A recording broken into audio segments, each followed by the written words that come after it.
Today we're going to be testing out one of the oldest budgeting methods in the book, and that is the envelope budget system.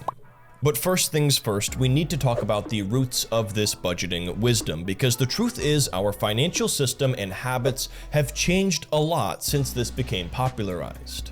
And real quick guys, since we're talking finance and all that, I do have to quickly mention that I am not a financial advisor, and this isn't any kind of personalized financial advice. To get to the origin of this timeless advice, we need to look at two things in particular here. A book from 1926, and also a major societal shift in how we spend money. You see, the envelope budgeting system emerged during a time when cash was king, and people were not just swiping or tapping to make purchases. Instead, you would usually get your paycheck, physically cash it at the bank, and then divvy it up into different categories such as groceries, utilities, and more. Today, we have largely moved away from cash transactions, but many would argue that we have actually lost something in this process. Simply put, it's far easier to swipe, tap, or virtually spend your dollars than it is to physically hand those over to somebody. And as far as the classic finance book goes, well, that's none other than The Richest Man in Babylon by George S. Clason. This is one of my favorites, and it's a must-read for anybody who's looking to get a handle on their finances. We're going to talk more about finance books in a future video, so make sure you subscribe for when that comes out. But for now, let's talk about the major lesson from this book that our envelope system is based on. In The Richest Man in Babylon, one of the core principles here is assigning your money to different purposes or categories. At the time, this talked about putting money into separate purses, which would be the equivalent of envelopes today.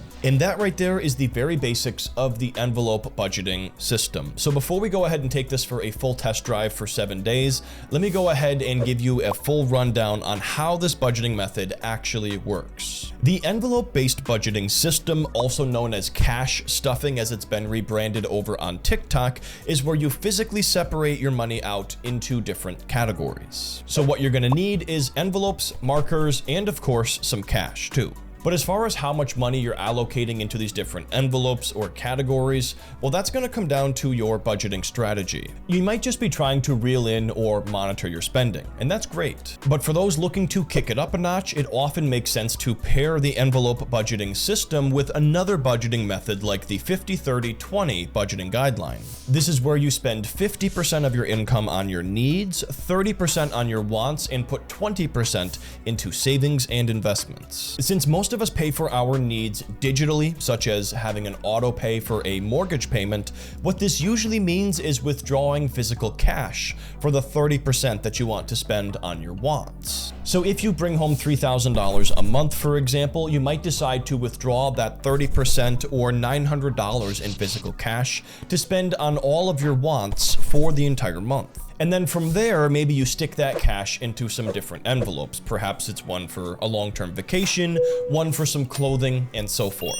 There's a ton of different ways to make the envelope-based budgeting system your own, but there's still a question that remains here. Does it actually work? I'm gonna spend the next 7 days here using the envelope budgeting system to monitor my spending. And since I normally swipe for everything, this should be fairly interesting, guys, so let's check it out.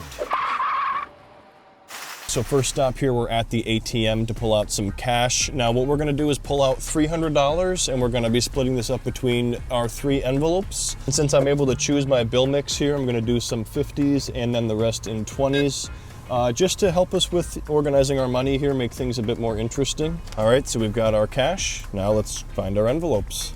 All right, guys, we've made it to Target. Now we just need to see if they sell envelopes. So I think our option here is just this one, the press and seal security envelopes. So we'll put these to good use. We have our cash here from the bank for our envelopes. I was able to borrow some markers as well from my fiance, so we benefited from a $0 cost there.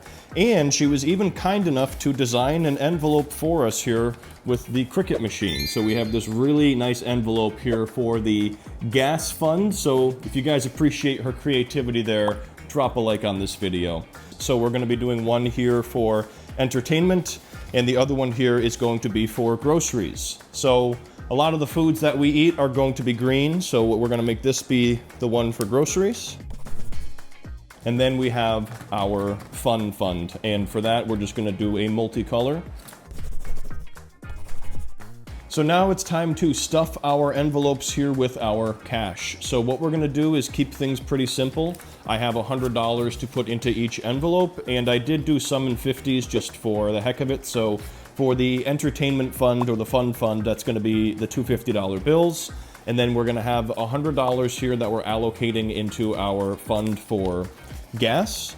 And then the remaining $100 here is gonna go into the grocery fund. So now I'm gonna stick it in the envelopes, and then we're going to use this for our spending for these categories over the next 7 days. 1 week later. All right, guys, so it's officially been 7 days following the envelope budgeting system, and here are my thoughts overall. I did think it was useful to keep a better idea on my spending, but I will say for certain purchases, it's just not convenient. For example, trying to buy gas, you have to go in and prepay with cash, so it takes a lot longer, and you either have to have your tank slightly empty or you end up risking having too much that you've prepaid for, and then you have to go in and get a refund. As far as the entertainment category goes, it was actually a lot more fun to have a set budgeted amount that we had to spend, so I would recommend doing this for something like a date night. And then I will say at the grocery store, when I was cashing out, where I normally would like to add a couple of random things in the impulse aisle, as they call it,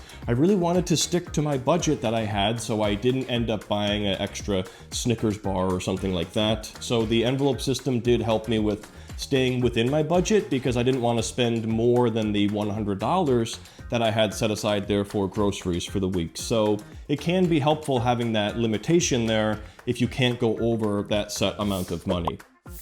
Regardless of whether or not you use the envelope budgeting system, you're likely to see aspects of this strategy incorporated into modern budgeting and money apps. Instead of purses and envelopes, you might just have savings buckets within your bank account. But I will say there is something to be said about the pain of paying with cash as opposed to swiping or something else. But let me know what you think about this down in the comment section below. Do you find the envelope budgeting system to be useful? Why or why not? And while you're down there, make sure you click that top link to download the NerdWallet app.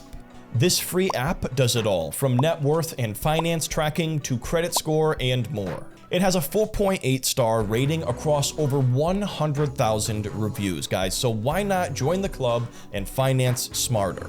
If you want to keep watching, check out this next video that we think you'll love, and don't forget to subscribe. We'll see you next time.